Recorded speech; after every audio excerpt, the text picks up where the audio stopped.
quote was, "If you're going to suppress spending at the top, you have to raise the floor to make those bottom feeders spend money too." That's such an important point that doesn't get discussed. Talk about spending in baseball. They always focus on teams at the top like the Dodgers, Mets, and Yankees. But what about the teams at the bottom that are barely spending anything? You have organizations down there spending maybe $40 or $50 million total on payroll compared to teams spending that much on a single player. That's insane. It's insane that you can be such a cheap owner. Down the real story behind this signing, the future role he's taking on with the organization, and some other major updates around the Dodgers, including a very interesting comment from Dave Roberts about where the entire league is headed. There's a ton to cover today, and you're not going to want to miss any of it. So make sure you hit that subscribe button if you haven't already, because I'm bringing you every single Dodgers update right here on this channel every single day. The off-season market is heating up fast, and we're right in the thick of it. Let's jump straight into the Miguel Rojas signing, because this is exactly what we've all been waiting for. I actually made a video about this a couple weeks ago, talking this was inevitable. It was just a matter of when it would happen. It was really about Miguel taking time to think through what he wanted for his future, and now we finally have our answer. Yesterday, the details came out, and it revealed why there was a delay in getting this done. Daniel Alvarez Montes broke the news saying that infielder Miguel Rojas and the Dodgers are in agreement on a one-year, $5.5 million deal. This will be Rojas's final year as an active player, but here's the really important part. Rojas will remain with the organization beyond 2025 in the player development department. That's huge. This tells us everything we need to know about why he was taking his time. He was legitimately contemplating retirement. When you come off winning a World Series, especially back-to-back championships, you start thinking about going out on top. But then you also think about the chance to three-peat, to make history, to be part of something only two other teams have ever accomplished. That's going to make anyone pause and really weigh their options. What ultimately sealed the deal was the Dodgers offering him that player development role. Knowing he'd stay with the organization regardless of whether he played or not was the final piece that helped him make his decision. And honestly, the opportunity to chase a three-peat was probably a massive driver in him choosing to come back for one more year. We also have to remember what Shohei Ohtani said to him after that Game 5 home run. Miguel talked about this a few days after it happened. He said after he hit that homer, Shohei was up next and popped out to left field for the second out. When Shohei came back to the dugout, Miguel was by the bat rack putting away his helmet, and Shohei told him straight up, "You cannot retire next year. You're playing with me for 10 more years." That definitely had an impact on Miguel's thinking. Seeing how much he's loved in Los Angeles, how clutch he's been for this team, knowing everybody wanted him back, getting to have a proper retirement tour where he gets to soak in the love from the fan base all season long, that's special. Regardless of how he performs on the field, we're going to show him nothing but appreciation all year because of everything he's done for this organization. And Shohei is getting his wish because Miguel will be staying with the team for the foreseeable future in that player development role. So even after he hangs up his knee and the rest of the guys helping develop the next generation of Dodgers, when you look at Miguel's stats, the culture and leadership he brings is honestly more valuable than his on-field production at this point. But the Dodgers are still going to give him up that. What stands out most about his game now is his defense more than his offense. His offense has had clutch moments, obviously, but defensively, he's still rock solid. Last year, he played pretty much equally across second base, third base, and shortstop. He started 49 games at second, 28 at third, 27 at short, pitched in 4 games, and even played 1 game at first base. He's a true utility guy, and at 36 years old, the experience he brings is invaluable, not just for what he does on the field, but for teaching the younger players who are joining this roster over the next few seasons. He gets 1 more year as an active player to show guys the ropes in real time, and then he transitions to player development where he can continue mentoring the next wave of talent. We've seen how good he is at that. Players gravitate toward him for advice and guidance. This has been a trend across baseball over the last couple decades where former players immediately transition into organizational roles after retirement and become culture leaders. Miguel Rojas is going to be a prime example of that. When you look at his baseball savant page, he's not in high percentiles for most offensive categories, but his fielding metrics are excellent. And honestly, I'd add one more stat that needs to be tracked. That moment alone deserves a retirement tour, one of the most legendary moments in Dodgers history during the best World Series in baseball history. Miguel Rojas completely changed the trajectory of that game and this franchise. We cannot forget that.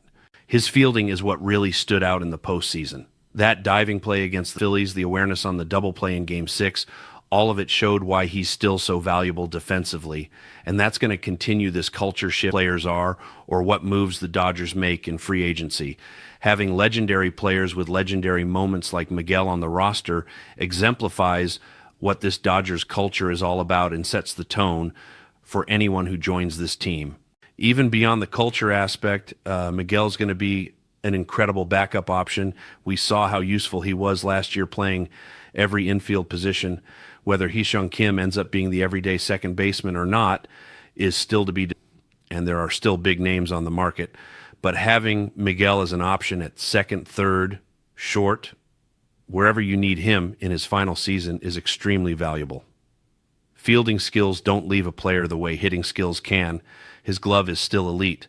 So Miguel Rojas being here gives the Dodgers another year before some of those younger prospects who aren't quite ready yet make their way up to the big leagues. I absolutely love this Miguel Rojas signing. We all knew it was going to happen eventually. The question was just when. And now we have some insight into why there was a delay. Before we move on, I want to know what you guys think about this signing in the comments below. How big of an impact do you think Miguel Rojas will have on the 2025 Dodgers? And I don't just mean statistically. I mean the culture, the leadership, everything intangible he brings. I truly believe he's an incredible person to have around this team, and that's why the Dodgers trust him enough to move him into player development. There's a hidden value to this signing that goes way beyond what show here what you think. Now let's shift to something else that caught my attention.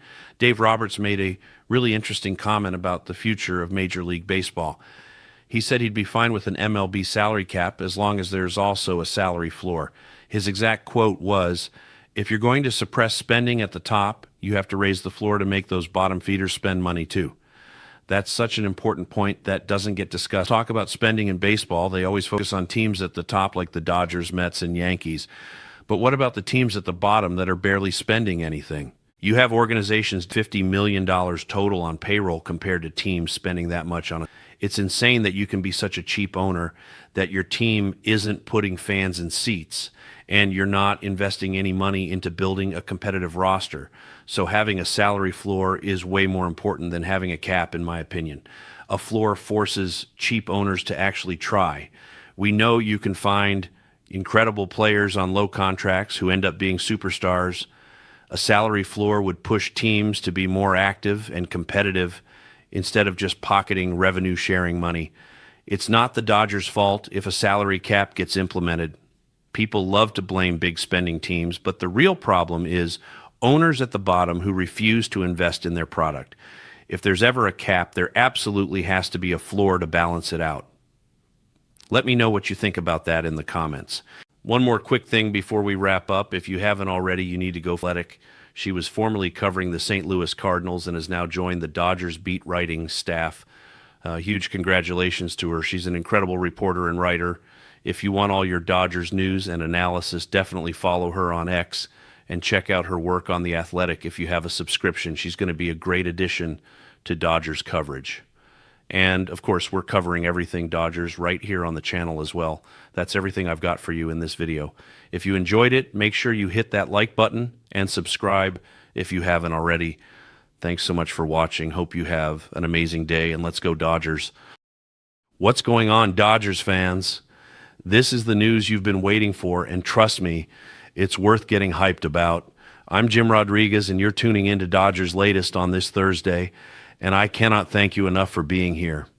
The subscriber count keeps climbing, the views keep rolling in, and that's all because of you. So keep smashing that like button, subscribe if you haven't already, share this with your fellow Dodger fans, and let's keep this momentum going. The algorithm loves engagement, and so do we. You can always hit me up on X and Instagram at JRodShow, and right here in the comments on Dodgers Latest. We read every single one and try to respond to as many as possible because you're what makes this channel special. Now let's get into the massive news that dropped late Wednesday night. The Dodgers have officially brought back Miguel Rojas on a 1-year, $5 million deal. That's right, the World Series hero is returning to LA for what will be his final season in professional baseball. Rojas is going to be 37 years old in February, and after this upcoming season, he's hanging up the cleats. But here's the really cool part. The Dodgers have already set him up with a front office position in player development once he retires. He's going to stay in the organization helping mentor the next generation of Dodgers, and honestly, what he brings to this team beyond just being a roster spot. Rojas has been such an important mentor, especially to Mookie Betts when Mookie made that transition to shortstop. Miguel played second, short, and third for the Dodgers last season and was actually a finalist for the utility Gold Glove in the National League.